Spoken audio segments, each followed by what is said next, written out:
Hello friends, welcome back to our Money Mummy Mindset channel. உங்களை மாதிரி நானும் வந்து ஒரு லோவர் மிடில் கிளாஸ் ஃபேமிலியிலேருந்து தான் வந்திருக்கேன். ஸோ நான் வந்து ஃப்யூச்சரில் ஃபினான்ஷியல் ஃப்ரீடம் ஆகணும், நான் எதுலெல்லாம் இன்வெஸ்ட் பண்ணுறேன், பட்ஜெட்டிங் பண்ண போகிறேன், பணத்தை எப்படி சேவ் பண்ணுறேன் அப்படிங்கிற வீடியோஸ்லாம் இனிமேல் ஒவ்வொரு வீடியோவாக நான் அப்லோட் பண்ணுறேன். என்னோடய வீடியோவை நீங்கள் பார்க்கணும் அப்படின்னா கண்டிப்பாக வந்து நீங்கள் சப்ஸ்கிரைப் பண்ணி வச்சுக்கோங்க. அப்போ தான் நான் வந்து வீடியோ எப்போ போட்டாலும் நீங்கள் மிஸ் பண்ணாமல் பார்க்க முடியும். வாங்க இப்போ வீடியோக்குள்ளே போகலாம், ஓகேவா? நம்ம வந்து ஒவ்வொருத்தரும் ஒவ்வொரு லைஃப்பில் வந்து ஒன்று நினச்சிருப்போம். இதை வந்து நம்ம 20 பண்ணியிருந்தா, 20 வயசில் நம்ம இதெல்லாம் பண்ணியிருந்தா இப்போ 30 வயசில் நம்மளுக்கு கவலை இருந்திருக்காது, நம்ம நல்லா இருந்திருப்போம். 40 வயசில் இப்போ நம்ம நல்லா இருந்திருப்போம். அப்போ நிறைய தப்பு பண்ணிட்டோம் அப்படின்னு சொல்லிட்டு நிறைய நம்ம வயசான காலத்தில் ரொம்ப வருஷம் கழித்து வந்து ஃபீல் பண்ணியிருப்போம். இது வந்து நம்மளுக்கு ஒரு 10 வருஷத்துக்கு முன்னாடியே தெரிஞ்சிருந்தா நம்ம வந்து வாழ்க்கையில் இப்படி வந்திருக்கலாமே, இப்படி ஒரு 10 வருஷத்துக்கு முன்னாடி இப்படி ஒரு கைடன்ஸ் நம்மளுக்கு கிடச்சிருந்தா, இப்படி ஒரு சப்போர்ட் கிடச்சிருந்தா இன்னும் நம்ம வேறு லெவலுக்கு போயிருக்கலாமோ அப்படின்னு சொல்லிட்டு நிறைய பேர் வந்து வாழ்க்கையில் வந்து ஃபீல் பண்ணியிருப்பாங்க. அந்த மாதிரி தான் நானும் வந்து நிறைய விஷயங்கள் வந்து என்னோடய 20s எனக்கு தெரியாமல் 30 வயசுக்கு அப்புறம் தான் எனக்கு தெரிய ஆரம்பித்து நான் ஃபீல் பண்ண 15 விஷயத்தை வந்து உங்கள் கூட ஷேர் பண்ண போகிறேன். கண்டிப்பாக வந்து நீங்கள் 40 இருந்தாலும் 30 இருந்தாலும் இல்லை 50 இருந்தாலும் கண்டிப்பாக நீங்கள் இதெல்லாம் ஃபாலோ பண்ணிக்கிட்டு இருக்கீங்க இன்னமும் அப்படின்னா நீங்கள் மாற்றி மேலும் வந்து நல்ல க்ரோத் ஆகிறதுக்கு வாய்ப்பு இருக்குது. இல்லை 20 வயசு தான் ஆகுது அப்படின்னு சொல்லி இந்த ஹேபிட்ஸ்லாம் உங்களுக்கு இருந்ததுன்னா சேஞ்ச் ஆகி நீங்கள் 20 வயசுலேயே பயங்கர க்ரோத் ஆகிறதுக்கு சான்சஸ் இருக்குது. ஸோ நான் வந்து எதெல்லாம் வந்து 20 வயசில் கற்றுக்காமல் 30 வயசில் கற்றுக்கிட்டேன், என்னோடய வளர்ச்சிக்கு தடையான இருந்த அந்த 15 இதை தான் பற்றி நம்ம பார்க்க போகிறோம். லைஃப் லெசனை பற்றி தான் பார்க்க போகிறோம். வாங்க வீடியோக்குள்ளே போகலாம். ஃபஸ்ட்டு வந்து பேஷன்ஸ், பொறுமை. நான் வந்து ஒரு 20 வயசாக இருக்கிறப்போ எனக்கு எந்த பொறுமையுமே கிடையாது. இதை பண்ணணும், அதை பண்ணணும், இதை பண்ணிக்கிட்டே இருக்கணும். கொஞ்சம் ஒரு விஷயத்தை நான் யோசிக்கிறேன், ஒரு விஷயம் எனக்கு பிடிச்சிருக்குன்னா உடனே அப்போவே நான் வாங்கணும். அதை வாங்கி நான் அதை வந்து பண்ணிடணும், உடனே அதை பண்ணிடணும். அதனால் விளைவுகள் வந்து நான் நிறைய பணத்தை இழந்திருக்கேன், மென்டல் ஸ்ட்ரெஸ் ஆகியிருக்கேன், ஃபிசிக்கலி வந்து ரொம்ப டயர்டாகிருக்கேன். ஸோ எனக்கு அந்த பொறுமை இல்லாததுனால லைஃப்பில் வந்து பல விஷயங்களை வந்து நான் இழக்கிற மாதிரி நிறைய சூழ்நிலைகள் வந்து அமைஞ்சிருக்கு. இப்போ வந்து அந்த பொறுமை வந்து கொஞ்சம் கொஞ்சமாக வந்திருக்கு. இதை வந்து நான் எப்போ பார்த்தாலும் வந்து துருன்னு இருக்கிறது வந்து நிறைய வந்து அந்த பொறுமை இல்லாமல் கடன்னு செய்யணும், கடன்னு யோசிக்காமல் பண்ணணும், அந்த மாதிரி விஷயங்கள் வந்து நான் நிறைய பண்ணிவிடுவேன். ஸோ நிறைய பேர் எனக்கு ஹையர் அத்தாரிட்டிஸில் என்னோடய வேலை பார்க்குறவங்களுக்கு மேலே உள்ளவங்க கூப்பிட்டெல்லாம் பொறுமை வேணும், கண்டிப்பாக எல்லா விஷயத்துலேயும் பொறுமை வேணும் அப்படின்னு கூப்பிட்டெல்லாம் என்னை சொல்லியிருக்காங்க. அதுவும் இல்லாமல் பார்த்திங்கன்னா நிறைய இந்த புக்ஸு இதெல்லாம் ரீட் பண்ணலாம் படிக்க ஆரம்பிக்கிறப்போ பர்வீன் சுல்தானா மேம் ஸ்பீச் நிறைய கேட்பேன். அப்போது அந்த டைமில் அவங்க சொல்லுவாங்க பேஷன்ஸ், பொறுமையாக இருந்தால் மட்டும்தான் எதையுமே சாதிக்க முடியும், பொறுமை இல்லைன்னா அப்படியே நம்மளுக்கு வர்றது வந்து வராமலே போயிடும் அப்படின்னு சொல்லி நிறைய ஸ்பீச் கேட்டு இப்போ நான் கொஞ்சமாக என்னை மாற்றிட்டேன். நிறைய விஷயங்களில் வந்து இப்போ நான் முன்னாடியெல்லாம் வந்து ஒரே நாளில் இது பண்ணணும்னு நினைக்கிறேன்னா இன்றைக்கி அதுக்கான கொஞ்சம் டைம் கொடுக்குறேன். ஒரு 15 நாள் 10 நாள் இழுக்கடிச்சு இதை பண்ணலாமா, இது நம்ம பண்ணணுமான்னு சொல்லி யோசித்து உண்மையிலே எனக்கு அது பண்ணணும் அப்படின்னு சொன்னால் பண்ணுறேன். ஸோ இந்த மாதிரி நீங்கள் யாரும் பொறுமையாக இல்லாமல் கடன்னு எல்லாமே செய்யணும்னு நினைக்கிறவங்க கண்டிப்பாக ஒரு தடைக்கு 10 தடவை யோசித்து பண்ணால் லைஃப்பில் வந்து நெக்ஸ்ட் லெவல் போகலாம். நெக்ஸ்ட்டு வந்து பார்த்துக்கிட்டிங்கன்னா so many skills learning at the same time. இந்த மாதிரி யாராவது இருக்கீங்களா என்னன்னு எனக்கு தெரியாது. கண்டிப்பாக இந்த லிஸ்ட்டில் நான் இருக்கேன். என்ன பண்ணுவேன் அப்படின்னா ஒரே நேரத்தில் அதை கற்றுக்கணும், இதை கற்றுக்கணும், அது தெரியணும், இது தெரியணும், இதை பண்ணணும், அதை பண்ணணும்னு சொல்லிட்டு டெய்லரிங் கிளாஸ் போவேன் 2 மாதம், அதுக்கப்புறமே ஸ்போக்கன் இங்கிலீஷ் கிளாஸ் போவேன் 2 மாதம், அதுக்கப்புறமே வந்து தையல் பின்னுற கிளாஸ், அந்த இது க்ராச்செட் பின்னுறோம்ல அது போவேன், அப்புறம் ஒயர் கூட பின்னுற கிளாஸ் போவேன், எல்லாமே தெரிஞ்சுக்கணுன்னு ஆசைப்படுவேன். ஆனால் எந்த ஒரு விஷயத்தையும் கற்றுக்கிட்ட விஷயத்த மணி மேக் பண்ணணும், இதை வச்சு நம்ம பணம் சம்பாதிக்கணும், நம்ம கற்றுக்கிட்ட ஒரு ஸ்கில்ஸை வச்சு பணம் சம்பாதிக்கணும் அப்படி அப்படிங்கிற எதுவுமே நான் இது வரைக்கும் வரல. டெய்லரிங் கிளாஸ் போனேன், 2 ப்ளவுஸ் தைச்சேன், அவ்வளோதான். அதுக்கப்புறம் அதை கண்டினியூவே பண்ணல. அதுக்கப்புறம் பார்த்திங்கன்னா ஒயர் கூட பின்ன போவேன், ஒயர் கூட 2 கூட பின்னா, அதுக்கப்புறம் பின்னவே இல்லை, மறந்துடுச்சு. இது மாதிரி ஒன்று ஒன்றா கற்று வச்சுருப்பேனே தவிர அதை ஃபாலோ பண்ண மாட்டேன். நம்ம எதுக்காக கற்றுக்குறோங்கிற ஒரு இதை இல்லாமே கடைசியில் போயிடுது அது. இப்போ நான் டெய்லரிங் கிளாஸ் அவ்வளோ கஷ்டப்பட்டு என் குழந்தை கை குழந்தையாக இருக்கப்போ நான் போயிட்டே இருந்தேன். எனக்கு என்ன 23லே மேரேஜ் ஆனதுனால குழந்தை கையில் இருக்கப்போ நான் வந்து வீட்டில் இருக்க டைமில் வந்து என்ன பண்ணுவேன் அப்படின்னா டெய்லரிங் கிளாஸ் போனப்போ என்ன ஆச்சுன்னா 2 ப்ளவுஸ் தைச்சேன், 2 சுடிதார் தைச்சேன். அந்த ஆசைக்கு தான் தைச்சனே தவிர அதுக்கப்புறம் நான் அதை ஒரு ஃபாலோ பண்ணல, ஒரு ப்ரொஃபஷ்னலாக நான் தைக்கல. அது நம்ம எந்த ஒரு விஷயம் கற்றுக்கிட்டாலும் அதுலேருந்து வந்து நம்மளுக்கு எப்படி நம்ம அவ்வளோ செலவு பண்ணி கற்றுருப்போம், அவ்வளோ செலவு பண்ணி படிச்சிருப்போம், அதுக்கான பெனிஃபிட் ப்ராஃபிட் இல்லாமல் எல்லாத்தையும் கற்று வச்சு ஒன்றுமே பிரயோஜனம் இல்லை. நம்மளுக்கு அது வேஸ்ட்டாக தான் இப்போதைக்கு இருக்குது. அதனால் நான் இப்போல்லாம் என்ன பண்ணுறேன் அப்படின்னா ஒரு நேரத்தில் ஒரு ஸ்கில்லை கற்றுக்கிறேன்.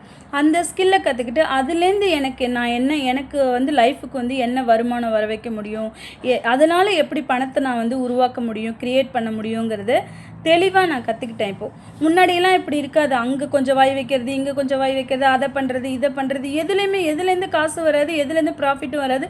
ஆனால் எல்லாம் தெரிஞ்சிருக்கும். உனக்கு இது தெரியுமான்னு கேட்டால் தெரியும்னு சொல்லுவாங்க. பட் அதை பண்ணுன்னு கேட்டால் பண்ண முடியாது. ஏன்னா நான் ப்ராக்டிஸே பண்ண மாட்டேன். அதுக்கப்புறம் அந்த கிளாஸ் போய் 2 ப்ளவுஸ் தைச்சதோட சரி. இப்போ யாராவது வெளியில் பார்க்குறவங்க கேட்பாங்க, உனக்கு டெய்லரிங் தெரியுமா அப்படின்னா எனக்கு நல்லா தெரியும் அப்படின்னா, எங்கே ஏதாவது தச்சு காமி சாம்பிள் அப்படின்னா தெரியாது. ஏன்னா அதை ஃபாலோ பண்ணுறது கிடையாது. ஜஸ்ட்டு வந்து தெரிஞ்சு வச்சுக்கிறது மட்டும்தான் தவிர காசு கொடுத்து கஷ்டப்பட்டு எஃபர்ட் போட்டு அதை வந்து அதுக்கப்புறம் ஃபாலோ பண்ணாமல் என்னோடய ஸ்கில்ஸ் எல்லாமே வேஸ்ட் ஆகிட்டு. பட் வந்து இப்போ நான் என்ன பண்ணுறேன், இந்த 30ஸில் என்ன பண்ணுறேன் அப்படின்னு கேட்டிங்கன்னா, எனக்கு என்ன ஸ்கில் தேவை, நான் என்ன கற்றுக்கணும், அதனால எனக்கு எப்படி வந்து நான் வந்து ப்ராஃபிட் அடைய முடியும், எனக்கு அதனால் எப்படிலாம் நான் பணத்தை வந்து இது பண்ண முடியும் அப்படின்னு சொல்லி நான் வந்து அந்த ஸ்கில்லை வந்து கொண்டு வந்துட்டேன். நிறைய யோசிக்க ஆரம்பிச்சிட்டேன். அதனால் வந்து இப்போ வந்து நான் 1 by 1 தான். இப்போ ஒன்று கற்றுக்கிட்டேன்னா அதுலேருந்து எனக்கு வந்து க்ரியேட் பண்ணுவேன். ஏதாவது க்ரியேட் பண்ணதுக்கப்புறம் தான் இன்னொன்று வந்து நான் வேணும்னு நினப்பேன். ஸோ இந்த மாதிரி யாராவது கண்டிப்பாக இருந்தீங்கன்னா கண்டிப்பாக உங்கள் மைண்ட் செட்டை மாற்றி ஒரு டைமில் ஒரு ஸ்கில்லை கற்று அதை இம்ப்ரூவ் பண்ணி கரெக்டாக கன்சிஸ்டன்சியாக அதை ஃபாலோ பண்ணி நம்ம அதில் வந்து ப்ராப்பராக இருந்தோன்னா கண்டிப்பாக வந்து ஜெயிக்கலாம். இதை நான் வந்து அனுபவபூர்வமாக லைஃப்பில் வந்து உணர்ந்து 10 வருஷத்துக்கு அப்புறம் கற்றுக்கிட்டேன். 3வது, யார் என்ன கேட்டாலும் நோ சொல்ல மாட்டேன். நான் செய்கிறேன், நான் என்ன கஷ்டத்தில் இருந்தாலும் பரவாயில்ல, நான் செய்கிறேன் அப்படின்னு தான் சொன்னால் உங்களுக்கு செஞ்சு தரேன், நான் உங்களுக்கு பண்ணித்தரேன், ஹெல்ப் பண்ணுறேன் அப்படின்னு தான் சொல்லுவேன். ஏன்னா நான் செய்ய மாட்டேன் அப்படின்னு சொல்லிவிட்டு அவங்க என்னை தப்பாக எடுத்துப்பாங்களோ, அவங்களோட ஃப்ரெண்ட்ஷிப் வந்து எனக்கு கிடைக்காம போயிடுமோ, என்கிட்ட பேச மாட்டாங்களோ அப்படின்னு சொல்லி எனக்கு வந்து பயம் இருந்தது உள்ளுக்குள்ளே.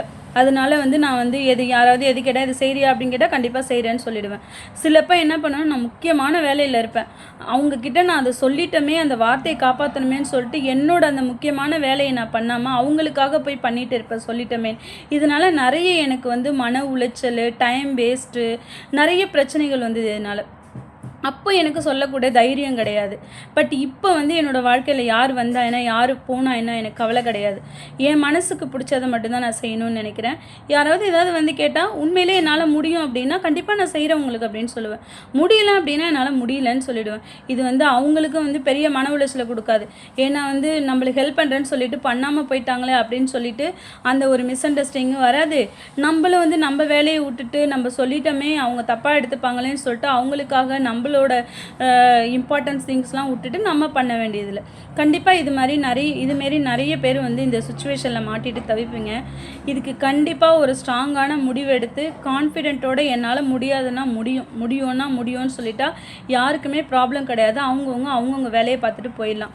இது வந்து எனக்கு 20 வயசில் இருக்கப்போ புரியலை. ஆனால் வந்து 30 வயசில் இருக்கப்போ எனக்கு வந்து இந்த இது வந்து எனக்கு புரியுது, கான்செப்ட் வந்து புரியுது. ஸோ நான் அதனால் இப்போ வந்து தெளிவான முடிவெடுக்க ஆரம்பிச்சிட்டேன்.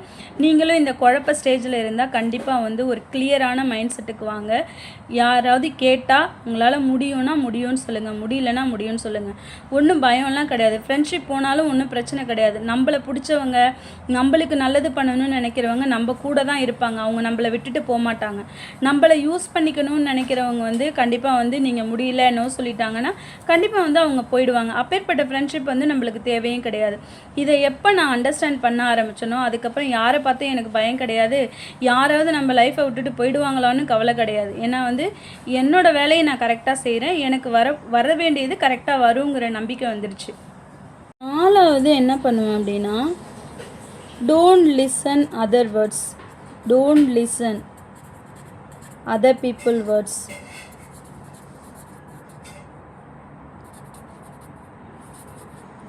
Always talk first.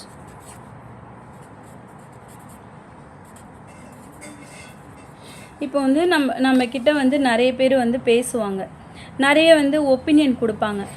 அந்த 20 வயசில் இருக்கப்போ என்ன பண்ணுவேன் அப்படின்னா, யாரையுமே பேச விட மாட்டேன். நானே தான் பேசுவேன், நானே பதில் சொல்லுவேன், நானே கொஷின் கேட்பேன். அவங்களுக்கு ஒரு டைமே கொடுக்க மாட்டேன்.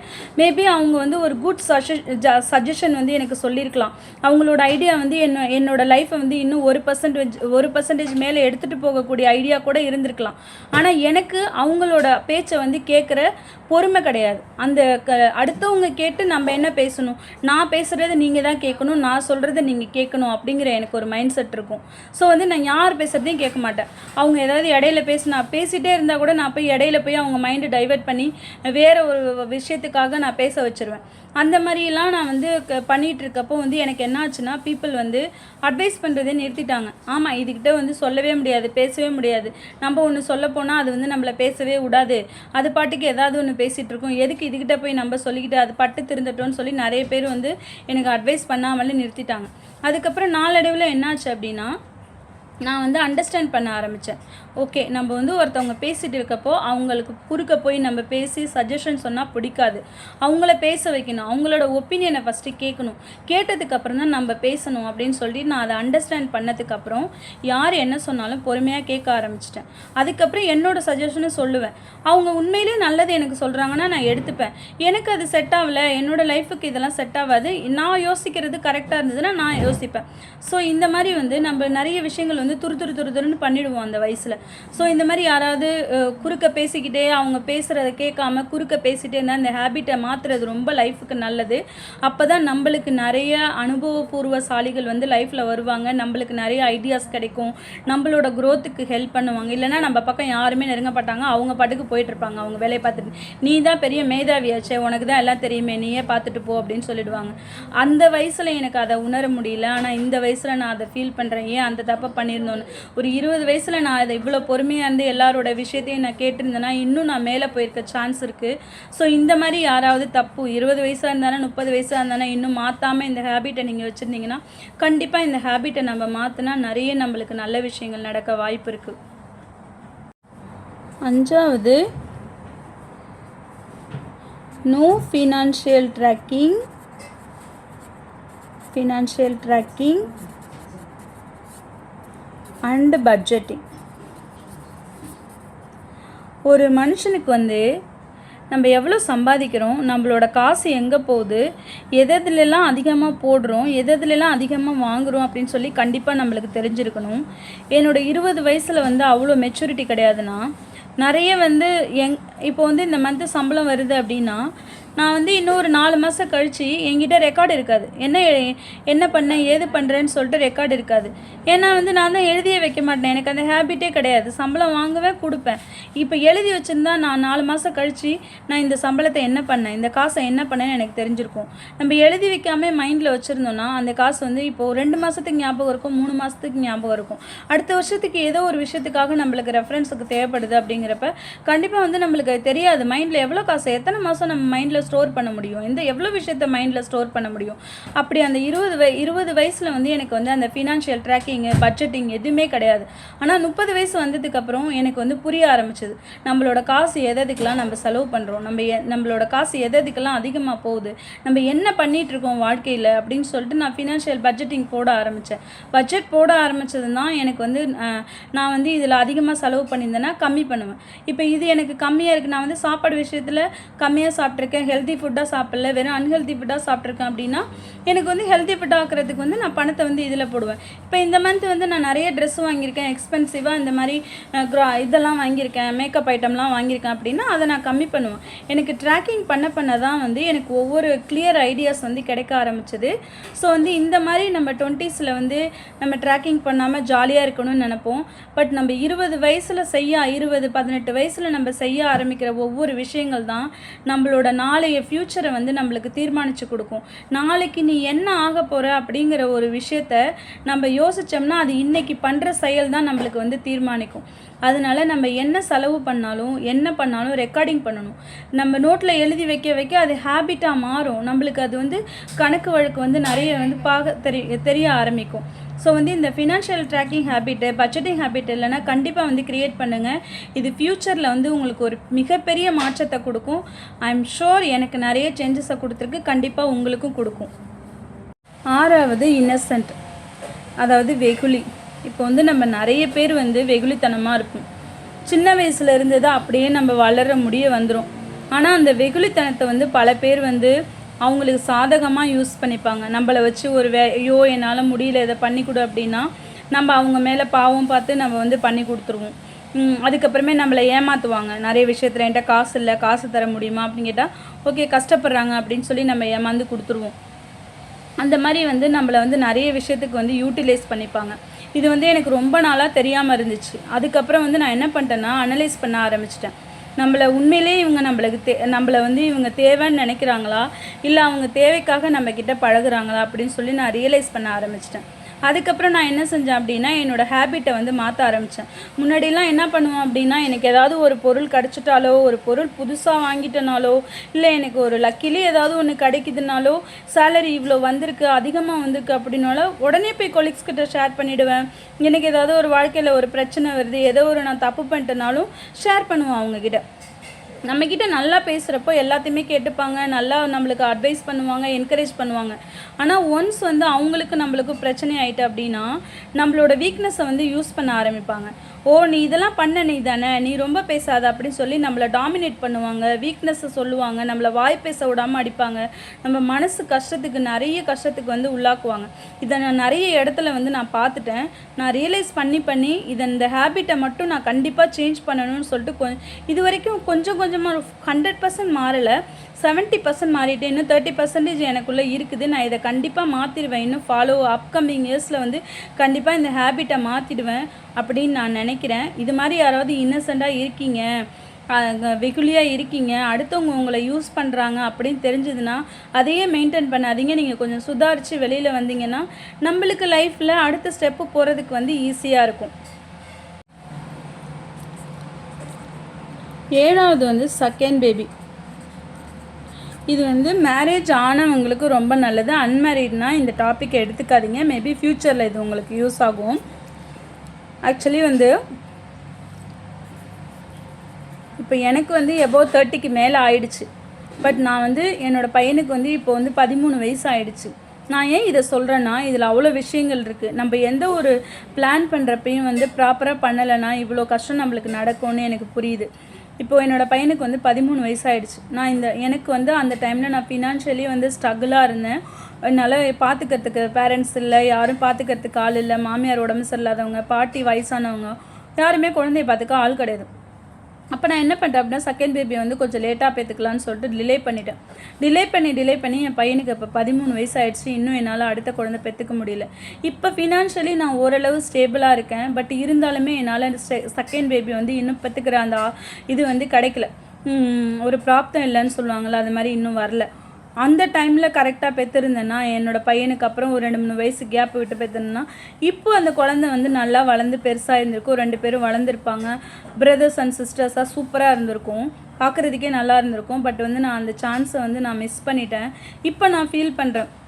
இப்போ எனக்கு எபோவ் 30, இனிமேல் ஒரு குழந்தைய பெற்று வளர்த்து குட்டிலேருந்து பெற்று வளர்த்து எடுக்கணுமேன்னு சொல்லிட்டு கொஞ்சம் பயமாகவும் இருக்குது. பட் ஆனால் எனக்கு கண்டிப்பாக வேணும்னு தோணுது. ஒரு பெண் குழந்தை வேணும்னு தோணுது. நான் இதை லேட்டாக டிசிஷன் எடுத்துட்டணும்னு மனசுக்குள்ளே கவலையாக இருக்குது. பட் இருந்தாலுமே லேட்டாக எடுத்தால் கூட பரவாயில்ல, நம்மளுக்கு இன்னொரு பேபி வேணும் அப்படின்னு சொல்லி நான் பிளான் பண்ணியிருக்கேன். இந்த மாதிரி யாராவது நியூலி மேரீடு, காசுக்காக பணம் இல்லை, கஷ்டப்படுறோம் அப்படின்னு சொல்லிட்டு ரொம்ப நாள் டிலே பண்ணிவிட்டு குழந்தை பெற்றுக்காமல் கடைசி நேரத்தில் நம்ம கஷ்டப்படுறதை விட கஷ்டத்தோட கஷ்டமாக இன்னொரு குழந்தையும் பெற்று வளர்த்து, ஏன்னா குழந்தைங்க இந்த காலத்து பிள்ளைங்களுக்கு வந்து கண்டிப்பாக வந்து ஒரு துணை தேவை. ஒரு அக்காவோ தங்கச்சோ யாராவது அவங்களோட கஷ்டத்தை ஷேர் பண்ணுறதுக்கு அவங்களுக்குன்னு ஒரு உணவுன்னு தேவை. ஒரே பிள்ளையாக வச்சுருந்தோம்னா அந்த பிள்ளையோட பிஹேவியரும் வந்து மாறும். யார் மேலேயும் லவ் அண்ட் அஃபெக்ஷன் இருக்காது. அவங்க மட்டுமே இருக்கணும்னு நினைப்பாங்க. அந்த மாதிரிலாம் நிறைய ஹேபிட் வந்து கிரியேட் ஆகும். அதனால வந்து குழந்தை வளர்ந்ததுக்கப்புறம் இன்னொரு குழந்தைய பெற்றுக்க போகிறோம், நாங்கள் இன்னொரு குழந்தை பெற்றுக்க போகிறோம்னு அந்த பேபிகிட்ட போய் சொல்கிறப்போ, அப்போ என் மேலே பாசம் இருக்காதா அப்படின்னு சொல்லிட்டு அதுக்கு ஒரு இன்ஃபீரியாரிட்டி காம்ப்ளெக்ஸ் வரும். அப்போ சின்ன குழந்தைய எடுத்து கொஞ்சிறப்போ இதுக்கு வந்து பிரச்சனை வரும். நம்மளை தூக்க மாட்டுறாங்க, நம்மளை இவ்வளோ நாள் சந்தோஷமாக வச்சுருந்தாங்க, நம்மளை இப்போ எடுத்து கொஞ்ச மாட்டுறாங்க அப்படின்னு சொல்லிட்டு அந்த குழந்தைக்கு ஏக்கம் இருக்கும். எது எந்தெந்த கால நேரத்தில் நடக்கணுமோ அதெல்லாம் கரெக்டாக நடந்துடணும். எனக்கு என்னோடய லைஃப்பில் வந்து இது டிலே ஆகி போனதுன்னு நினச்சி நான் இன்னமும் வருத்தப்பட்டுட்டு இருக்கேன். கண்டிப்பாக அதனால் விட மாட்டேன். எனக்கு இன்னொரு பேபி கண்டிப்பாக வேணும். வயசானா கூட நான் பெற்றுப்பேன். என் பையனுக்கு கண்டிப்பாக ஒரு துணை தேவை. அவனோட கஷ்டத்தை ஷேர் பண்ணுறதுக்கு 4 பேர் ஒரு ஃபங்க்ஷன் ஃபெஸ்டிவல்னால் அவன் கூட வந்து நிற்கிறதுக்கு கண்டிப்பாக ஒரு உறவு தேவை. அதனால நான் கண்டிப்பாக பெற்றுப்பேன். இப்போ நீங்கள் யாராவது இந்த மாதிரி ஒரு சுச்சுவேஷனில் இருக்கீங்க அப்படின்னா கண்டிப்பாக வந்து டிலே பண்ணாதீங்க. சீக்கிரம் குழந்தைங்களை பெற்றுட்டு கஷ்டத்தோட கஷ்டமாக வளர்த்துக்கலாம், ஒன்றும் ப்ராப்ளம் கிடையாது. ஸோ அதனால் வந்து கண்டிப்பாக வந்து இந்த டிசிஷன் உங்களுக்கு பிடிச்சிருந்தா இது ஒரு சஜஷன் தான், இதை ஃபாலோ பண்ணுங்கள். 8வது, நாட் ஸ்டார்ட் பாசிவ் இன்கம்.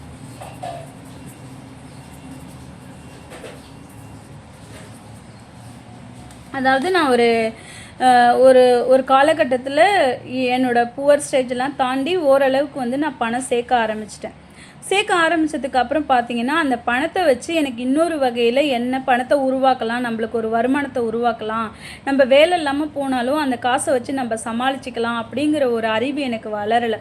சம்பளம் வாங்குவேன், அந்த பில்லு பே பண்ணுவேன், இந்த இஎம்ஐ பே பண்ணுவேன், அது பண்ணுவேன், இது பண்ணுவேன், அப்படியே காலி ஆகிடும். ஆனால் வந்து கடைசி முடிய வந்து அந்த 20 வயசு 30 வயசு ஆகிற முடியவே எனக்கு ஏதாவது ஒரு பாசிவ் இன்கம் க்ரியேட் பண்ணணும், நம்மளுக்கு உட்காந்து சாப்பிட்ற மாதிரி ஏதோ ஒரு வருமானத்தை தேடி வைக்கணுங்கிற எண்ணமே கிடையாது, எனக்கு வந்ததே கிடையாது. 30 வயசுக்கு அப்புறம் தான் எனக்கு வேலை போனதுக்கு அப்புறம், வேலை இல்லாதப்போ பண கஷ்டம் வந்ததுக்கு அப்புறம் தான் வந்து எனக்கு அந்த நாலேஜே வந்தது. அது முடியே கிடையாது. அழகாக மாதம் சம்பளம் வரும், இஎம்ஐ கட்டுவேன், ஃபேமிலி செலவு பார்ப்பேன், என் செலவை பார்ப்பேன், எனக்கு பிடிச்சதை வாங்கி சாப்பிடுவேன், அப்படியே லைஃபு போயிட்டு இருந்துச்சு. ஒரு நேரத்தில் வந்து எனக்கு வேலை இல்லாமல் போகும், சம்பளம் எல்லாம் ஸ்டாப் ஆகும் தான் புரிஞ்சுது. ஐயோ, நம்ம ஏதாவது ஒன்று க்ரியேட் பண்ணி வச்சுருந்தா நம்மளுக்கு ஒரு வருமானமாக வந்துக்கிட்டு இருக்குமே, நம்ம ஒன்றுமே க்ரியேட் பண்ணாமல் விட்டுட்டோமே அப்படின்னு சொல்லி நினச்சி வருத்தப்பட்டு நிறைய அழுதுருக்கேன். அந்த மாதிரி நீங்கள் யாரும் அழக்கூடாது. கண்டிப்பாக உங்களுக்கு உங்கள் வேலை போனாலும் உங்களுக்கு உட்காந்து சாப்பிட்ற அளவுக்கு ஒரு வருமானத்தை, மாத சாப்பாட்டுக்கு தங்குற இடத்துக்கு உள்ள வருமானம் வந்து நீங்கள் உங்களுக்கு வந்து தானாகவே வரணும். அந்த மாதிரி ஏதாவது ஒன்று க்ரியேட் பண்ணணும். ஸோ நான் வந்து இதனால் நிறைய அவஸ்தைப்பட்டுட்டேன். நீங்கள் படக்கூடாது. கண்டிப்பாக நீங்கள் வந்து இதை ஃபாலோ பண்ணி ஏதாவது உங்களுக்கு சின்னதாக ஏதாவது ஒரு பாசிவ் இன்கம் வர மாதிரி ஒரு கடை, ஒரு ஷாப்பு, இல்லை ஒரு யூடியூப் சேனல் ஓப்பன் பண்ணலாம். யூடியூப்க்கு இன்வெஸ்ட்மெண்ட்டே கிடையாது. உங்களோட நாலேஜ் எவ்வளோ இருக்கோ அவ்வளோ வச்சு உங்களோட டைம் தான் போகுமே தவிர உங்களுக்கு டைம் எடுக்கணும், வீடியோ பண்ணணும், வீடியோ எடிட்டிங் பண்ணணும், இந்த ஸ்கில்லெல்லாம் இருந்ததுன்னா கண்டிப்பாக வந்து நீங்கள் ஒரு யூடியூப் சேனல் கூட ஸ்டார்ட் பண்ணி அதுலேருந்து ஒரு வருமானம் மாதம் 5000 வந்தால் கூட வந்து அதை நம்ம வந்து கஷ்டப்படாமல் சாப்பிட்லாம் இல்லை உட்காந்து. அது மாதிரி வேறு ஒரு ஷாப்போ, ஒரு ஹவுஸ் கட்டி ஒரு ரெண்டலோ, இல்லை இது மாதிரி ஏதாவது சின்ன சின்ன ஸ்மால் இன்வெஸ்ட்மெண்ட்டு, ஸ்கில்ஸை லேர்ன் பண்ணி அது மூலியமாக இப்போ டெய்லரிங்கு, ஆரி ஒர்க்கெல்லாம் வந்து சைட் பை சைடாக வேலை பார்த்துக்கிட்டே நைட்டு வந்து நம்ம வந்து அதை ஒரு ப்ளவுஸ் தைச்சி கொடுக்குறது. இப்போ ஆரி ஒர்க் ப்ளவுஸ்லாம் 5000 ருபீஸ் வந்து வாங்குறாங்க, நல்ல டிசைனாக நல்லா தைச்சா. ஸோ அந்த மாதிரிலாம் நம்ம ஸ்டிச் பண்ணி எக்ஸ்ட்ரா ஸ்கில்ஸை வளர்த்துக்கிட்டு நம்ம அந்த மாதிரி வேறு ஏதாவது ஸ்கில்ஸ் மூலியமாக நம்ம வந்து வருமானத்தை பெருக்கலாம். ஸோ கண்டிப்பாக வந்து இது எல்லாரோட வாழ்க்கையிலையும் ஒரு பாசிவ் இன்கம்னாவது இருக்கணும். அப்போ தான் நம்ம அடுத்தவங்களை நம்பி இருந்து வேலை போகிற ஸ்டேஜில் நம்மளுக்கு அது வந்து காப்பாற்றும். 9 பார்த்தீங்கன்னா, நோ ஸ்பிரிச்சுவல் ப்ராக்டிஸ். ஏன் இதை நான் இப்போ இவ்வளோ தெளிவாக இப்போ சொல்கிறேன் அப்படின்னா, இந்த ஸ்பிரிச்சுவல் ப்ராக்டிஸஸை நான் 30க்கு அப்புறம் பண்ண ஆரம்பித்து என் வாழ்க்கையில் பல நன்மைகள், பல முன்னேற்றங்கள், பல சேஞ்சஸ் நடந்திருக்கு. இதை நான் 20 வயசில் பண்ண மாட்டேன், பண்ணது கிடையாது. ஏன்னா எனக்கு நம்பிக்கையே கிடையாது. என் வாழ்க்கையை ஏன் கடவுள் வந்து இப்படி சோதிச்சிட்டாரு, எனக்கு ஏன் யாரும் இல்லாமல் அடிச்சிட்டாரு, நான் மட்டும் ஏன் ஏழை குழந்தையாக பிறக்கிறேன், எல்லா பிள்ளைங்களும் சந்தோஷமாக இருக்கேன், நான் மட்டும் ஏன் இல்லை, இதே தான் நான் கேட்டுட்டு உட்காந்துருப்பேன். ஒரு கோயிலுக்கு போக மாட்டேன், ஒரு சாமி கும்பிட மாட்டேன், ஒரு ப்ரேயர் பண்ண மாட்டேன், ஒரு ஸ்லோகன் சொல்ல மாட்டேன், எதுவுமே சொல்ல மாட்டேன். பட் வந்து 30 வயசுக்கு அப்புறம் எனக்கு மனசு வந்து ரியலைஸ் ஆகி நான் வந்து சாமி கோயிலுக்கெல்லாம் போக ஆரம்பித்தேன். வீக்லி ஒன்ஸு ஃபாஸ்டிங்லாம் போக ஆரம்பித்ததுக்கப்புறம் நிறைய சேஞ்சஸ்ஸு, ப்ரேயர்லாம் பண்ண ஆரம்பித்தேன். அதுக்கப்புறம் நிறைய ஸ்லோகன் வந்து மனப்பாடம் பண்ணி சொன்னேன், நிறைய மந்திரம் மனப்பாடம் பண்ணி சொன்னேன். அந்த மாதிரி சொல்ல சொல்ல வந்து வாழ்க்கையில் வந்து நிறைய அதிர்ஷ்டங்கள், நிறைய சேஞ்சஸ் நடந்துச்சு. ஸோ யாராவது வந்து யாருக்காவது ஸ்பிரிச்சுவல் ப்ராக்டிஸ் மேலே நம்பிக்கை இல்லைன்னா கண்டிப்பாக இதை எடுத்துக்காதீங்க. எனக்கு 100% ஸ்பிரிச்சுவல் வந்து நம்பிக்கை வந்துடுச்சு. நிறைய விஷயங்களை நான் பார்த்ததுக்கப்புறம் இது வரைக்கும் யாரும் கோயிலுக்கு போகலை, நான் வந்து நம்புறது இல்லைன்னா கண்டிப்பாக வந்து ட்ரை பண்ணி பாருங்கள். மேபி உங்கள் லைஃப்பில் வந்து நிறைய மாற்றங்கள், நிறைய அதிர்ஷ்டங்கள் வரதுக்கு வாய்ப்பு இருக்குது. ஸோ கண்டிப்பாக வந்து ட்ரை பண்ணி பாருங்கள். எனக்கு ட்ரை பண்ணி ஒர்க் அவுட் ஆச்சு. மேபி நீங்களும் வந்து யாராவது கோயிலுக்கே போகாமல் என்னடா நம்ம வாழ்க்கை இப்படி போச்சேன்னு சொல்லி உட்காந்துட்டு ஒரு ஒரு சொல்லுவாங்கள்ல, தர்த்திரியம் பிடிச்ச மாதிரி இருக்காங்க அப்படின்னு சொல்லுவாங்கள்ல, அந்த மாதிரி இல்லாமல் ஒரு நல்ல ஒரு பாசிட்டிவ் திங்கிங்கோட கோயிலுக்கு போகிறது, ஒரு எனர்ஜியை க்ரியேட் பண்ணுறது, ஒரு பாசிட்டிவ் வைப்பை க்ரியேட் பண்ணுறப்ப நம்மளோட சர்க்கிள்ஸ்லேயே வந்து நிறைய மாற்றங்கள் நடக்கும்னு நான் பிலீவ் பண்ணுறேன். இதை பிலீவ் பண்ணிங்கன்னா நீங்களும் இதை வந்து ஃபாலோ பண்ணுங்கள். 10 வந்து பார்த்திங்கன்னா scroll down the social media. இப்போதைக்கு இந்த ஜெனரேஷன் வந்து எதில் வந்து டைமை ரொம்ப ஸ்பெண்ட் பண்ணுறாங்க அப்படின்னா இந்த சோஷியல் மீடியாவில் தான். இன்ஸ்டாகிராம் போனால் இன்ஸ்டாகிராம் ஸ்க்ரோல் டவுன் பண்ணுவாங்க, அரை மணி நேரம் கழிச்சு யூடியூப்க்கு அப்புறம் டிக்டாக்கு அப்புறம் என்னென்ன இருக்கோ எல்லாத்தையும் ஸ்க்ரோல் டவுன் பண்ணி ஒரு நாளே போயிடுது, வேஸ்ட்டாக போயிடுது. என்னோடய டைமில் வந்து இன்ஸ்டாகிராமும் வரல, யூடியூப்பும் வரல, பட் ஃபேஸ்புக் வந்துருந்துச்சு. எனக்கு வந்து படம் பார்க்குறது அந்தளவுக்கு பிடிக்காது. அந்த டைம்லலாம் நான் வந்து புக்கெல்லாம் படிக்க ஆரம்பிக்கலை. ஒரு நார்மல் பர்சன் எப்படி இருப்பாங்க, ஃபேஸ்புக் ஓப்பன் பண்ணி யாருக்கு ஃப்ரெண்ட் ரிக்வெஸ்ட் கொடுக்கலாம், யார் ஃப்ரெண்டை அக்செப்ட் பண்ணலாம், யார் போஸ்ட்டு போட்டிருக்காங்க, யார் ஃபோட்டோ போட்டிருக்காங்க, அவங்க போட்டிருக்க ட்ரெஸ்ஸு நல்லாயிருக்கு, அவங்க போட்டிருக்க ஜுவல்லரி நல்லாயிருக்கு, இவங்க இந்த ஊருக்கு போயிட்டு வந்திருக்காங்களா, சூப்பராக இருக்கே, நம்ம எப்போ போகிறது, இப்படின்னு சொல்லி ஒவ்வொரு போஸ்ட்டையாக பார்த்துட்டு உட்காந்துட்டு இருக்க தான் எனக்கு வேலை. எதுவுமே படிக்க மாட்டேன். அந்த டைமில் யூடியூப்பும் கிடையாது, இன்ஸ்டாகிராமும் கிடையாது. ஸோ வந்து இதே தான் பண்ணிட்டு உட்காந்துருப்பேன். படம் பார்க்கவும் பிடிக்காது. சோஷியல் மீடியாவில் போய் ஃப்ரெண்ட் ரெக்வெஸ்ட் கொடுக்கறது, அவங்கள ஃப்ரெண்டாக அக்செப்ட் பண்ணுறது, நம்மளுக்கு வரவங்கள்ட்ட சாட் பண்ணுறது, அந்த மாதிரியே நாளே போயிட்டு இருந்தது. அப்புறம் ஒரு கொஞ்ச நாள் கழித்து நானே என்னடா நம்ம வேலை பண்ணிகிட்ருக்கோம், நம்ம நாலேஜ் கெயின் பண்ணுறதுக்கு ஒன்றுமே பண்ணாமல் இதெல்லாம் பண்ணிவிட்டு எதுக்கு உட்காந்துருக்கோன்னு சொல்லிட்டு இந்த பிஹேவியரை நான் மாற்றிட்டு அதுக்கப்புறம் அதுக்கப்புறம் யூடியூப் வந்துடுச்சு. யூடியூப் வந்தது நிறைய ஃபினான்ஷியல் வீடியோஸ் கூட எனக்கு தெரியல. என் ஹஸ்பண்ட் வந்து சொன்னாங்க, ஆனந்த் ஸ்ரீனிவாசன் சாரோட வீடியோ பாரு அப்படின்னு சொல்லி ஃபஸ்ட்டு ஒரு 2019 அப்போ சொன்னாங்க, 2018 அப்போ சொன்னாங்க. அந்த மாதிரி ஃபினான்ஷியல் வீடியோஸ்லாம் பாரு, பர்வீன் சுல்தானா மேடம் வீடியோ அனுப்பி எனக்கு பார்க்க சொல்லுவாங்க, பாரதி பாஸ்கர் மேடம் வீடியோ அனுப்பி எனக்கு பார்க்க சொல்லுவாங்க. அந்த மாதிரி என்னோடய ஹஸ்பண்ட் வந்து ஒரு சில வீடியோஸ்லாம் அனுப்பி அதை ஃபஸ்ட்டு டைம் கேட்டு எனக்கு பிடிச்சி போய் அதுக்கப்புறம் கண்டினியூஸாக நான் அந்த வீடியோஸு, ஃபினான்ஷியல் நாலேஜ் அந்த மாதிரி கேட்க ஆரம்பிச்சிட்டேன். அப்புறமே வந்து இந்த ஃபினான்ஷியல் சேவிங்ஸு, பட்ஜெட்லலாம் ரொம்ப இன்ட்ரெஸ்ட் ஆகிடுச்சு எனக்கு. இந்த மாதிரி நீங்கள் யாராவது இன்ஸ்டாகிராமு, ஃபேஸ்புக்கு, யூடியூப்பு அடுத்தவங்களோட ஸ்டோரியை பார்த்துக்கிட்டு, அடுத்தவங்க விலாக் போடுறத பார்த்துக்கிட்டு, அடுத்தவங்க வந்து என்ன ட்ரெஸ் போட்டிருக்காங்க, என்ன மேக்கப் போடுறாங்க, நான் இன்றைக்கி வீடு கட்டிட்டேன் அப்படின்னு சொல்லி இதை காமிச்சிட்டு இதை பார்த்துக்கிட்டு நம்ம உட்காந்துட்டு இருக்கிறத விட நம்ம எப்போ வாழ்க்கையில் அடுத்தது முன்னேறுவோம், நம்ம எப்போ ஒரு வீடு கட்டுவோம்னு நினச்சி நம்மளுக்கு தேவையானது என்னன்னு சொல்லி நம்ம வந்து க்ரியேட் பண்ணி நம்ம அனலைஸ் பண்ணி நம்ம செய்ய ஆரம்பித்தோன்னா நம்மளுக்கு நிறைய நாலேஜ் கிடைக்கும். அதை வச்சு நம்ம வந்து ஃப்யூச்சரில் வந்து நல்லா டெவலப் பண்ணிக்கலாம். ஸோ வந்து கண்டிப்பாக இந்த மாதிரி யாராவது ஃபுல் டைம் ஸ்க்ரோல் டவுன் வந்து சோஷியல் மீடியாவை ஸ்க்ரோல் டவுன் பண்ணிகிட்டு இருந்தீங்கன்னா கண்டிப்பாக இதை அவாய்ட் பண்ணிவிட்டு உங்களுக்கு என்ன தேவையானதோ அதை பண்ண ஸ்டார்ட் பண்ணுங்கள். கொஞ்சம் கொஞ்சமாக உங்கள் வாழ்க்கையில் சேஞ்சஸ் நடக்க வாய்ப்பு இருக்குது. 11 unnecessary talking, direct talking or phone call talking. என்னென்னா, இப்போ நம்மளுக்கு ஒரு டைம் போகலை, ஊர்லலாம் என்ன பண்ணுவாங்க அப்படின்னா, இப்போ நேரம் போகலன்னா பக்கத்து வீட்டில் போய் கதை பேச போவோம்னு சொல்லுவாங்க.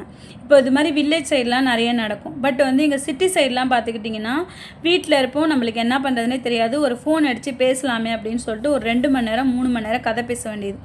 அவங்கள்ட்ட வந்து இது இருக்குது, அது இருக்குது, அதை பண்ணியிருக்காங்க, இதை பண்ணியிருக்காங்கன்னு சொல்லிட்டு காசிப் பேச வேண்டியது. அவங்கள பற்றி ஏதாவது தப்பாக பேச வேண்டியது பேசுகிறப்போ, இல்லை ஏதாவது பர்சனல் விஷயத்துலலாம் பேச பேச வேண்டியது. ஸோ இந்த மாதிரி பேசி நம்ம டைமை வந்து வேஸ்ட் அடிச்சுட்டு உட்காந்துருக்கோம். இன்னொரு விஷயம் பார்த்திங்கன்னா, அடுத்தவங்களை காசிப் பேசுகிறது வந்து அவ்வளோ பெரிய நம்ம வாழ்க்கையில் பெரிய பெரிய தப்பாக அடுத்தவங்களை பற்றி நம்ம பேசுகிறது. ரீசெண்டாக நான் அதை ஒரு வீடியோவில் கேட்டேன். எனக்கு மனசு ரொம்ப கஷ்டமாயிட்டு. யாரையுமே நம்ம பேசக்கூடாது, முகத்துக்கு பின்னாடி நம்ம பேசக்கூடாது, பின்னாடி பேசக்கூடாதுன்னு சொல்லி நான் முடிவு பண்ணியிருக்கேன். அவ்வளோ ஒரு கொடுமையான திங்ஸ் அப்படி வந்து அடுத்தவங்களை வந்து நம்ம பின்னாடி பேசுகிறது. ஸோ நான் வந்து இந்த ஹேபிட்லாம் அன்னெசரியாக அவங்களுக்கு டைம் போகல நம்மக்கிட்ட ஃபோன் பண்ணி பேசுவாங்க.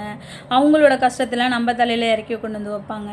இந்த மாதிரிலாம் நிறைய நம்மளுக்கு நடக்கும். நான் இந்த மாதிரி unwanted phone calls, unwanted talking இதெல்லாம் நான் வந்து ரிமூவ் பண்ணிட்டேன். 30 வயசு ஆனதுக்கப்புறம் கொஞ்சம் கொஞ்சமாக நான் ரியலைஸ் பண்ணி நான் இவங்களையெல்லாம் என்னோடய வாழ்க்கையில் வந்து ரிமூவ் பண்ணிவிட்டு எனக்கு என்ன நாலேஜ் கெயின் பண்ணலாம். அவங்க கூட பேசுகிற நேரத்தில் எனக்கு ஒன்றுமே கெயின் ஆக போகிறது கிடையாது. ஆனால் நான் அதே ஒரு புக் ரிவ்யூ பார்த்தேன், ஒரு புக்கை படித்தேன், ஒரு வீடியோ கேட்டேன், ஒரு போட்காஸ்ட் கேட்டேன் அப்படின்னா எனக்கு நாலேஜ் வரும். அதை வச்சு நான் எதில் இன்வெஸ்ட் பண்ணலாம், எதில் காசு சம்பாதிக்கலாம், இல்லை ஏதாவது ஒரு ஸ்கில்ஸை கற்றுப்பேன். ஸ்கில்ஸ் கற்றுக்கிட்டு நம்ம போனோன்னா அதை வச்சு நம்ம எப்படி மணி மேக் பண்ணுறது, நம்ம லைஃப்பில் அடுத்த ஸ்டேஜ் எப்படி போகிறது, ஒரு பிஸ்னஸை ஸ்டார்ட் பண்ணுறது நம்மளுக்கு ஒரு ஐடியா கிடைக்கும். தேவையில்லாமல் இந்த மாதிரி தேடி போய் பேசுகிறதும் இல்லை வந்து ஃபோன் கால் பண்ணி பேசுகிறதும் அவாய்ட் பண்ணிவிட்டு நம்மளுக்கு என்ன தேவையோ அதை யோசித்து நம்ம பண்ணோன்னா நம்ம வந்து வாழ்க்கையில் வந்து நெக்ஸ்ட் ஸ்டெப்பு போகலாம். 12 பார்த்திங்கன்னா outings with friends and spend money. இப்போ வந்து இது ரொம்ப இந்த யங்ஸ்டர்ஸ்க்கு வந்து ரொம்ப முக்கியம். ஏன் சொல்கிறதுன்னா, நான் 21 வயசில் நான் வந்து 20 வயசு எண்டு ஸ்டேஜில் நான் வேலைக்கு வந்துட்டேன். என்னோடய கொலீக்ஸும் எனக்கும் ஒரே சம்பளம் தான். ஆனால் ஃபேமிலி பேக்ரவுண்டு வேறு. எனக்கு வந்து எந்த சப்போர்ட்டிவுமே கிடையாது. நான் தான் என் தம்பியை படிக்க வைக்கணும். படித்த கொஞ்சம் காசு இருந்தது, அந்த கடனையும் அடைக்கணும், எங்கள் பாட்டிக்கு காசு கொடுக்கணும். ஆனால் அவங்களோட ஃபேமிலி சுச்சுவேஷன்லாம் வேறு. அவங்களுக்கு நிறைய சொத்து இருக்குது, லேண்ட் இருக்குது, பணக்காரவங்க, அண்ணன் ஃபாரினில் இருக்காங்க, அப்பா கவர்மெண்ட் ஜாப்பில் இருக்காங்க, அண்ணன் ஒர்க் பண்ணுறான் பேங்க்கில். அந்த மாதிரி நான் என்ன பண்ணுவேன்னா, அவங்க கூட ஊர் சுற்றுறேன்னு போயிட்டு அவங்க கூட ஊர் சுற்றிட்டு அவங்க என்ன ட்ரெஸ் வாங்குறாங்களோ அதே மாதிரி வாங்குறது, அவங்க என்ன பேக் வாங்குறாங்களோ அதே மாதிரி வாங்குறது. அந்த மாதிரி காசெல்லாம் நான் அழிச்சிருவேன். கொஞ்சம் காசு நான் 1 வருஷம் அந்த மாதிரி நிறைய தெரியாமல் செலவு பண்ணிட்டேன். அவங்க கூட சேர்ந்து பிடிச்ச ட்ரெஸ்ஸை வாங்குறது, நிறைய வெளில போய் சுற்றுறது, அந்த மாதிரி இருந்துட்டேன். அப்புறம் 1 வருஷத்துக்கு அப்புறம் என்னோடய படிப்பு, என் தம்பிக்கு படிப்புன்னு வந்ததுக்கப்புறம் நான் ரியலைஸ் பண்ண ஆரம்பித்தேன், என் கையில் காசு இல்லை. அந்த 1 இயரும் நான் கொஞ்சம் நகை சேர்த்து வச்சுருந்தேன், லக்கிலி நகை சேர்த்து வச்சுருந்தேன். இப்போ எக்ஸாம்பிள் பார்த்தீங்கன்னா, அவங்க 2 ட்ரெஸ் எடுக்கிறாங்கன்னா நான் 1 ட்ரெஸ் எடுப்பேன். ஏன்னா என்னோடய சுச்சுவேஷன் அப்படி இருந்துச்சு. அந்த 1 ட்ரெஸ்ஸையும் எடுக்காமல் நான் என்னோடய சுச்சுவேஷனை கண்ட்ரோல் பண்ணியிருக்கலாம். ஆனால் வந்து எனக்கு அவங்க எடுக்கிறாங்களே, அவங்க நல்ல ட்ரெஸ்ஸாக போடுறாங்களே, அவங்க கூட வெளில போகிறப்ப நம்ம வந்து ஒரு நல்ல ட்ரெஸ் போடக்கூடாதே, நம்மளும் அவங்க ஈக்குவலுக்கு தெரியணும்னு நினச்சி எப்போ அவங்க ட்ரெஸ் எடுத்தாலும் அவங்க 2-3 ட்ரெஸ் எடுத்தால் நான் 1 ட்ரெஸ் எடுப்பேன். ஏன்னா வந்து நானும் அவங்க கூட வெளில போகிறப்ப நல்லா ரிச்சாக நல்லா தெரியணுமே. ஆனால் அவங்களோட ஃபேமிலி பேக்ரவுண்டு வேறு, நம்மளோட ஃபேமிலி பேக்ரவுண்டு அது வந்து எனக்கு புரியலை. 1 வருஷத்துக்கு அப்புறம் என் தம்பி வந்து படிக்க ஆரம்பிக்கிறப்ப தான் எனக்கு புரிஞ்சுது, அவங்களோட ஸ்டேஜும் நம்மளோட ஸ்டேஜும் வேறு. நம்மளுக்கு வந்து பணம் ரொம்ப முக்கியம், அவங்களுக்கு பணம் ரொம்ப முக்கியம் கிடையாது. ஆனால் பேக்ரவுண்டில் நிலம் இருக்குது, அவங்க அண்ணன் ஃபாரினில் வேலை பார்க்குறாங்க, அப்பா கவர்மெண்ட் ஜாப்பு, எல்லோரும் ஒவ்வொரு வேலையில் இன்கம் வந்துகிட்டு இருக்குது.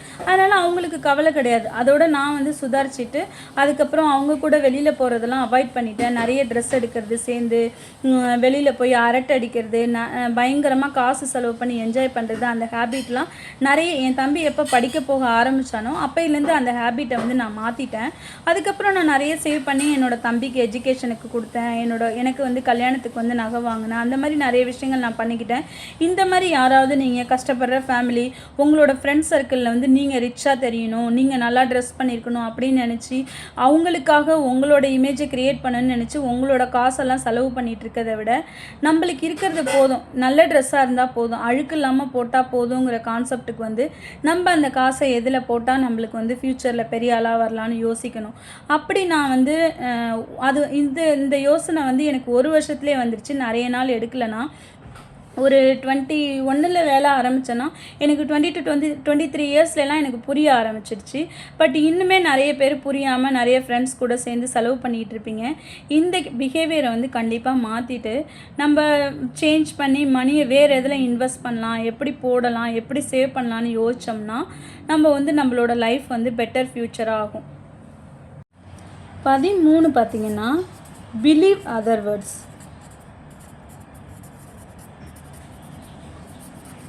நம்ம தான் ஆல்ரெடி ஒரு இன்னசென்ட் ஆச்சே, யார் என்ன சொன்னாலும் நம்பிடுவோம். உனக்கு இதை பண்ணுறேன் அப்படின்னு சொன்னால் கண்டிப்பாக அவங்க இதை பண்ணுவாங்கன்னு சொல்லி நம்ம நினச்சிட்டே இருப்போம். ஆனால் அவங்க என்ன பண்ணியிருப்பாங்கன்னு நம்மளை அந்த டயத்தில் வந்து மேனேஜ் பண்ணுறதுக்கு, அந்த டைமில் அவங்க எஸ்கேப் ஆகிறதுக்காக உனக்கு இதை பண்ணுறோம் அப்படின்னு சொல்லியிருப்பாங்க. எனக்கு நிறைய விஷயங்கள் வந்து உனக்கு நீ இதை பண்ணித்தரேன், உனக்கு நான் இதை செய்கிறேன் அப்படின்னு சொல்லி ப்ராமிஸ் பண்ணியிருப்பாங்க. நம்ம அதை நினச்சிட்டு அவங்க நம்மளுக்கு செய்வாங்கன்னு சொல்லிட்டு அந்த தாட்ஸில் இருந்தால் கடைசி நேரத்தில் என்னால் செய்ய முடியாது போ அப்படின்னு சொல்லிடுவாங்க. அப்போ வந்து நம்ம என்ன பண்ணணும், அந்த டைமில் வந்து நம்ம கஷ்டப்பட்டு நம்ம ப்ரிப்பேர் பண்ணி எங்கேயோ கடனை உடனே வாங்கி நம்ம பண்ணிகிட்டு இருக்கணும். ஸோ பெட்டர் வந்து அவங்க எப்பயுமே வந்து வார்த்தைகளை நம்பக்கூடாது, செயலில் காமிக்கிறவங்களை மட்டும்தான் நம்ம நம்பணும். இப்போ வந்து உனக்கு பண்ணுறேன்னு சொல்கிறத விட அவங்க வந்து நேரடியாக பண்ணிட்டாங்கன்னா கண்டிப்பாக அவங்க மேலே 100% நம்பிக்கை வந்துடும். அவங்க பண்ணுறேன்னு சொல்லிட்டு பண்ணாமல் போனால் அந்த டைமில் நம்மக்கிட்ட அந்த சோர்ஸ் இருக்கணும், இல்லாமல் போயிடும். சில பேர் என்ன பண்ணுவாங்க அப்படின்னா கடைசி நேரத்தில் காலை வாரி விடுவாங்க. உனக்கு செய்கிறேன்னு சொல்லிட்டு கடைசி நேரத்தில் என்கிட்ட இல்லைப்பா சாரிப்பா அப்படின்னு சொல்லுவாங்க. இதெல்லாம் ரொம்ப நம்மளுக்கு டாலரேட் பண்ணிக்க முடியாத இருக்கும். ஏன்னா நம்ம வார்த்தைகளை பிலீவ் பண்ணுறதுனால தான் நம்மளுக்கு இவ்வளோ நடக்குது. நம்ம அடுத்தவங்க வார்த்தையை பிலீவ் பண்ண தேவையே இல்லை. அவங்க செஞ்சாங்கன்னா பார்த்துக்கலாம், செய்கிறப்ப தான் அது 100% உண்மை. என்றைக்கு வந்து ஒருத்தர் வந்து வாயால் பேசிட்டு செய்கையில் காமிக்கலையோ அது 100% வேஸ்ட்டு. ஸோ அந்த மாதிரி நீங்கள் வந்து அடுத்தவங்களை பிலீவ் பண்ணக்கூடாது. நம்மளால் முடிஞ்சால் நம்ம செஞ்சுக்கணும். நம்மளால் முடியலையா, ஓகே, பொறுமையாக இருந்து வெயிட் பண்ணி அந்த விஷயத்த பண்ணலாம். அடுத்தவங்க கிட்ட கேட்டு அவங்க போய் சொல்லி அதுக்காக நம்ம வெயிட் பண்ணி மனசு சங்கடப்பட்டு இதெல்லாம் நம்மளுக்கு தேவையே இல்லை. நம்மளால் முடிஞ்சப்போ நம்ம பார்த்துக்கலாம். இப்போ எனக்கு கூட வந்து லேண்டு வாங்குறப்ப நிறைய பேர் ஹெல்ப் பண்ணுறேன்னு சொன்னாங்க. வீடு வாங்குறப்ப நிறைய பேர் ஹெல்ப் பண்ணுறேன்னு சொன்னாங்க. ஃபைனலி வந்து நாங்கள் பட்ஜெட் போட்டு நிலம்லாம் போட்டு பேங்க் லோன் எடுத்து கொடுத்துட்டு மீதி காசை இவங்கக்கிட்டெல்லாம் நம்ம வந்து வாங்கி கொடுத்துடலாம் வீட்டுக்கு கொடுத்து யாருமே எனக்கு உதவலை. சொன்னவங்களாம் எங்கேயோ போயிட்டாங்க. ஒரு 50,000 தரேன், 1 லட்சம் தரேன், வீடு வாங்குறதுக்கு தரேன் அப்படின்னு சொன்னவங்களாம் எங்கே போனாங்கன்னே தெரியல. யாருமே காசு கொடுக்கல. கடைசி நேரத்தில் நாங்கள் தான் கஷ்டப்பட்டு உருண்டு அதை அடகு வச்சு இதை அடகு வச்சு பேங்கில் பர்சனல் லோன் வாங்கி அந்த லோன் வாங்கி நாங்கள் தான் கடைசியில் வந்து அதை கட்டணும். அதனால் வந்து என்றைக்குமே வந்து வார்த்தைகளை நம்பக்கூடாது. யார் ஒருத்தவங்க நம்மளுக்கு செய்கையில் காமிக்கிறாங்களோ அதுதான் 100% உண்மை. அந்த மாதிரி நம்ம நம்பி நம்மளோட லைஃப்பை வந்து ஸ்மூத்தாக வந்து ரன் பண்ணணும். 14 பார்த்தீங்கன்னா செல்ஃப்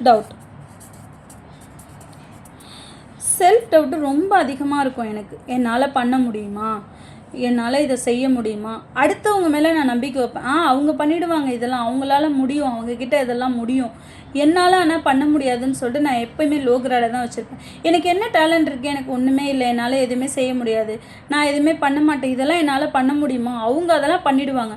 அடுத்தவங்க மேலே நான் வைக்கிற நம்பிக்கையை என் மேலே வைக்காமல் இருந்தேன். கண்டிப்பாக வந்து என்றைக்கு நம்ம மேலே நம்பிக்கை வைக்கிறோமோ அப்போ தான் நம்ம வளர முடியும்.